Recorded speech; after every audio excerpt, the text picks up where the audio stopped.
Summary of Can't Hurt Me by David Goggins. Introduction. For Goggins, childhood was far from innocently playing outside without a care in the world. Instead, he experienced trauma from an abusive father and extreme prejudice and poverty in rural America. Statistically, Goggins was going nowhere, and he was destined for a life of depression and poverty. However, he defied all odds through self-discipline, mental toughness, and hard work. No longer was he a depressed, overweight young man with no future.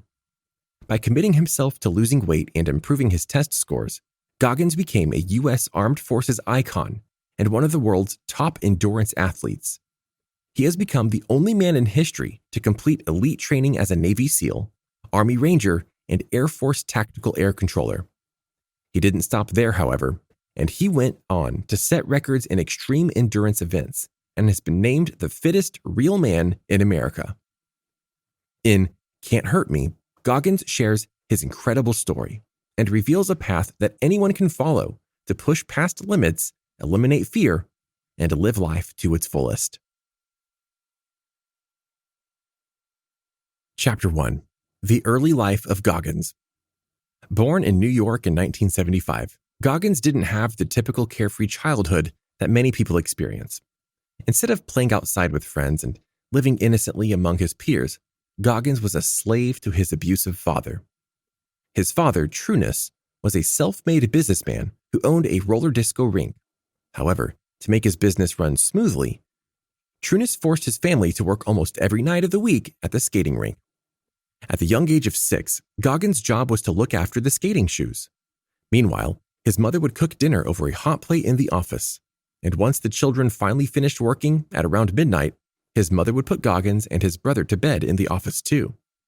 Of course, the dance floor played loud, thumping music into the early hours of the morning.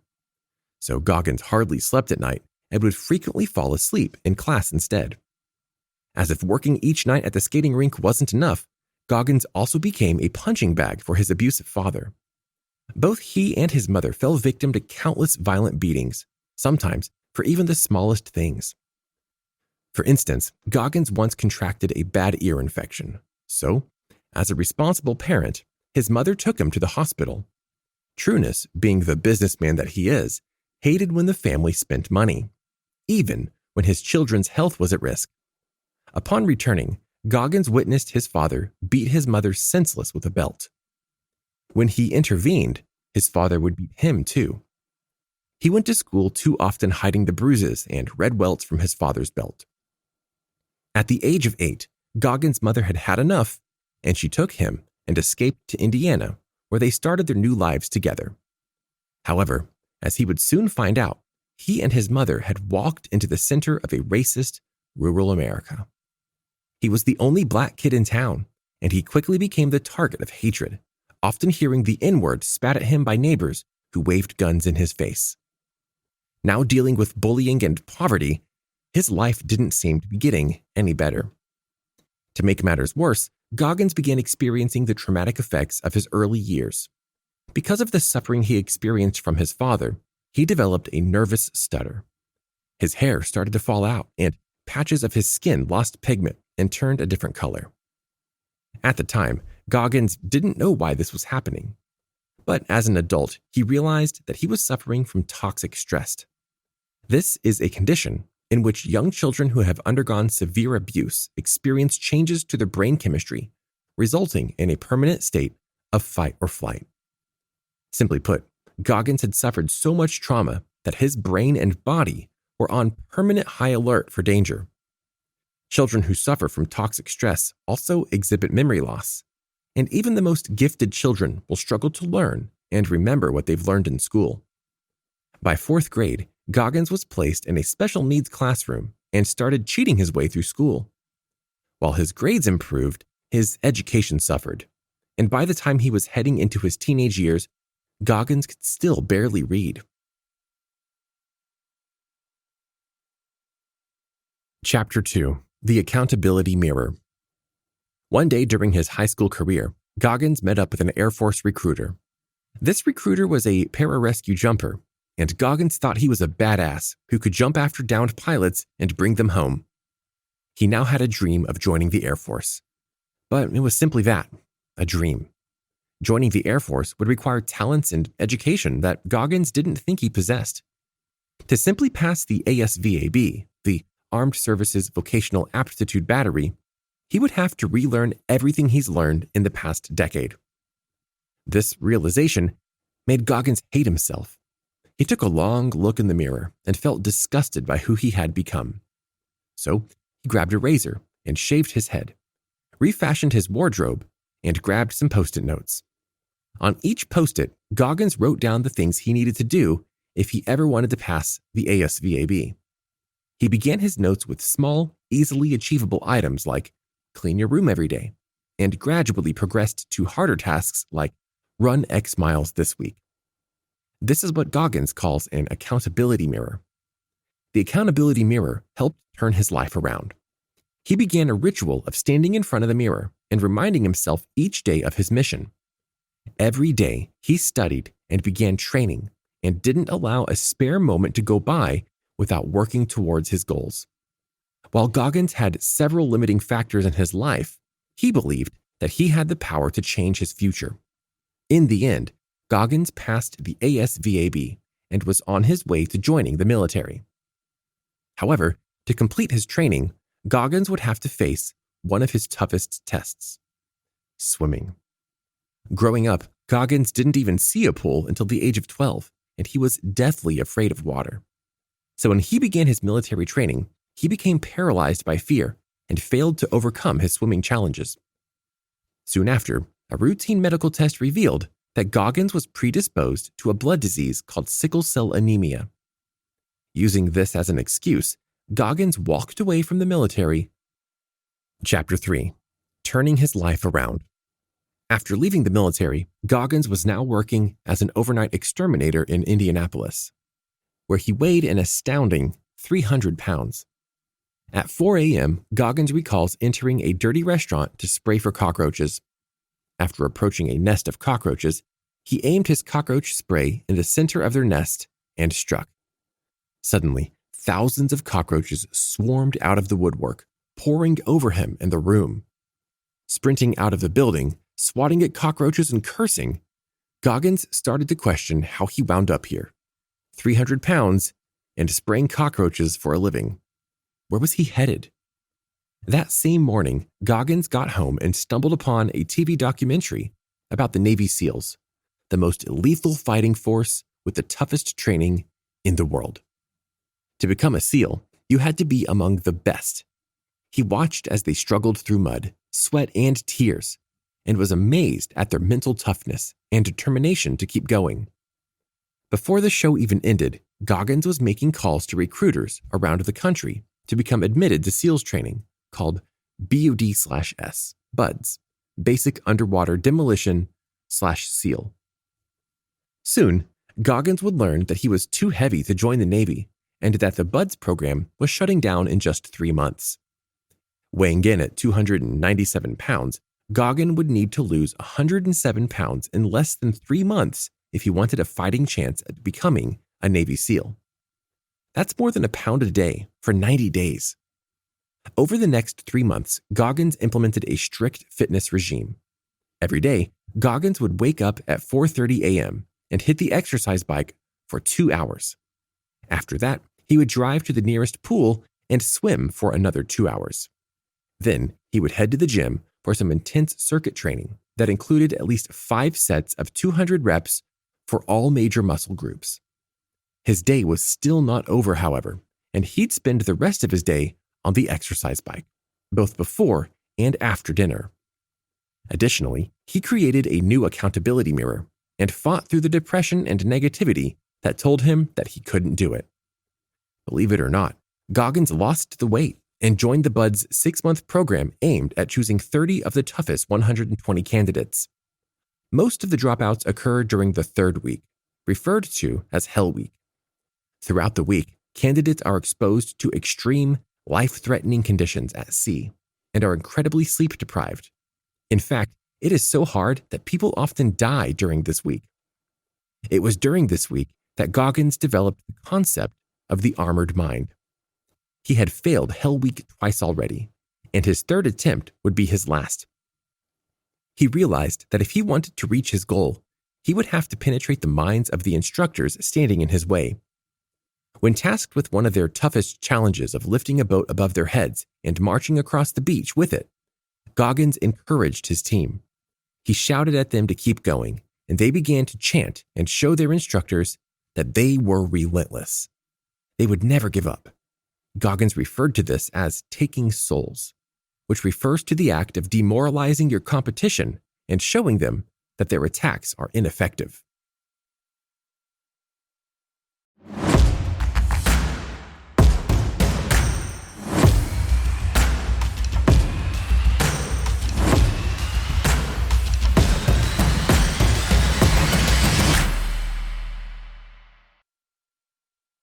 Chapter 4. The 40% Rule. Goggins achieved his ultimate goal and became a Navy SEAL, but soon he found himself craving the challenge that training in Hell Week once gave him. How could he push himself further? In 2005, Goggins discovered the answer he was seeking through extreme long-distance running, also known as ultra running. For Goggins, he simply woke up one morning and began running, and continued running for 100 miles. If you were to wake up tomorrow and decide to run 100 miles, do you think you could do it? We would immediately say, no, that's impossible. But Goggins was determined, and he knew that his mind was the only thing stopping him. He became interested in ultra running when several of his fellow Navy SEALs were killed in a military operation in Afghanistan. To raise money for their families, Goggins chose to combine charity with running the toughest foot race in the world, the Badwater 135. Of course, you can't just simply enter the Badwater 135. You have to qualify. So he set out to run the San Diego One Day, a 100-mile race in the heart of the city. His only training? 20 minutes a week on a cross-trainer in the gym. Before this, he had never run farther than 26 miles of a marathon, and at his 70-mile mark, Goggins was not looking good. At this point, he had lost control of his bladder and bowel movements due to sheer exhaustion. He was experiencing double vision and was running on broken bones in his feet. The average person would have stopped long before getting to this point, but Goggins is no average person. To explain how Goggins pushed through and completed the 100-mile race, simply imagine that feeling that you get at the end of a long workout when you feel like you just can't do anymore. Well, according to Goggins, you still have 60% left to give. He calls this the 40% rule. According to this rule, we as humans tend to give up after exerting 40% of our maximum power. For instance, if you think the maximum number of miles you can run right now is 4, it's actually closer to about 10. That's why, even though Goggins had only ever run 26 miles, he believed 100 miles was possible because he'd only ever given 40% of his effort. Once you feel as if you've given all you've got, keep going. It's when you push past this point that you grow and break down those limitations and barriers that are holding you back. In the end, Goggins completed his race in just 19 hours. He even ran an extra mile to make sure he had truly finished. This qualified him for the 2006 Badwater 135 ultramarathon. This time, he would be running through California's Death Valley and finishing the race at an elevation of 8,374 feet. Even worse, the race is in July, when Death Valley is at its hottest.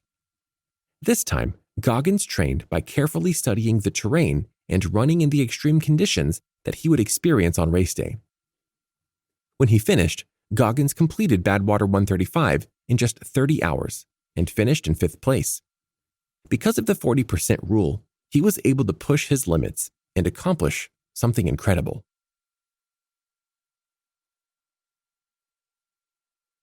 Chapter 5. Uncommon against uncommon. After completing the Badwater 135, Goggins was thriving, entering himself into multiple races a month for months on end. However, as life does, he was thrown a curveball that changed his love for running forever. During one of his races, Goggins noticed an irregular heart rate, and a trip to the hospital revealed a lifelong condition: a hole in his heart. The condition is a serious one and deprives the body of oxygen and can lead to sudden death. The risks increase if you are a regular diver. For the past decade, Goggins had been training as a Navy SEAL, putting his body through the impossible and, of course, diving. Miraculously, his condition hadn't killed him. Life will inevitably throw us curveballs, and things will fall apart, but it's your response to these situations that are important. Goggins had achieved being just one of 36 African Americans to become a Navy SEAL, and was the United States' only African American prolific ultra runner. As he puts it, he became uncommon amongst uncommon. In other words, he had put himself in the top 1% of performers and had become one of few onlys. But now that his running career was over, how would he continue to push himself? Once the Navy found out about his success in marathoning, they quickly turned Goggins into one of their top recruiters. His job was to make becoming a Navy SEAL more appealing to young black men. Of course, Goggins took on the role with pride and focused on developing his recruiting, public speaking, and promoting skills. But he needed more. How could he continue to push himself and become another top performer? He certainly couldn't continue running with a heart made of Swiss cheese. Goggins took to the internet to find that the world record for the most pull-ups in 24 hours was only 4,021. He discovered that he would need to complete 5 pull-ups a minute for more than 12 hours to break this record. After 2 failed attempts, one of which was nationally broadcast, he went back to the drawing board. He came up with a new strategy, and on January 20th, 2013, Goggins broke the world record for pull-ups. So how can you be uncommon amongst uncommon? What is your goal, and what sets you apart from the rest? Perhaps you're the first person in your family to go to college, or the first female at your school to be valedictorian, or the first immigrant from your country to hold public office in the U.S. Get specific and become amongst the top performers. Chapter 6. The Power of Our Minds. Goggins defied all odds. Statistically, Goggins was doomed for a life of depression, violence, and unfulfilled potential. Those raised in abusive households like Goggins have higher rates of depression, chronic pain, PTSD, and more. Additionally, many turn to smoking, drinking, drugs, and other unsafe behaviors that lead to addiction, legal trouble, and even death. So how did he do it? Goggins will tell you it was his daily decisions that allowed him to overcome his obstacles and live a successful life, despite being dealt a bad deal in life. So how can you harness your true potential? There's no secret to success. You simply need to work hard and commit yourself to achieve your goals. At one point, Goggins could hardly read, and he was working as a cockroach exterminator, and he weighed 300 pounds. He lost the weight and studied hard to get into the Buds training program simply by waking up in the morning and getting it done. Many of us have our excuses. You have a family that you need to spend time with and a job that you need to pay the bills and put food on the table. That's a part of life, but not an excuse. If you want to accomplish something, you need to win the morning. A typical day for Goggins begins at 4 a.m. when he wakes up and goes for a 6 to 10 mile run. He can then be home by 5:15, where he showers, eats breakfast, and gets ready for work. He then bikes 25 miles to work and arrives at his desk by 7:30. During his lunch break, he will either complete a gym session or go for another 6-mile run on a beach. He then cycles the 25 miles back home after work. By 7 p.m., Goggins has cycled at least 50 miles, run at least 10 miles, and worked his 9-to-5 job. Everyone has 24 hours in a day, so it's up to you to use them wisely. You'll find once you own your mornings, you'll be more likely to achieve your goals, but it shouldn't stop after you've achieved it. Let's say your goal is to run a marathon. Once you've accomplished that, don't stop. You should always be looking forward to the next achievement. Perhaps look to improve your time or run a few more marathons a month. When you become satisfied with something, you stay in the moment and never move forward. By pushing your limits and looking for your next achievement, you'll not only crush your goals, but find peace and happiness knowing that you've lived life to its fullest. Final summary. Despite growing up in an abusive home, Goggins overcame his traumatic, impoverished childhood by simply working hard and committing himself to his goals. He started with his accountability mirror when he placed his goals in plain sight on Post-it notes. From there, he was able to pass the ASVAB and joined the military. However, Goggins didn't stop there. After failing to overcome his fears of swimming and then gaining weight, he realized his life was heading nowhere and committed himself to join the Navy SEALs. In just 3 months, he lost over 100 pounds and was accepted into the training program. There, Goggins learned the power of his mind. Even when his body was shutting down, he could keep going if he blocked the pain and told himself anything was possible. This mindset allowed Goggins to accomplish the seemingly impossible and become a successful ultramarathon runner. Of course, you don't need to run 100 miles. Instead, you can crush your goals through simple hard work and getting up early.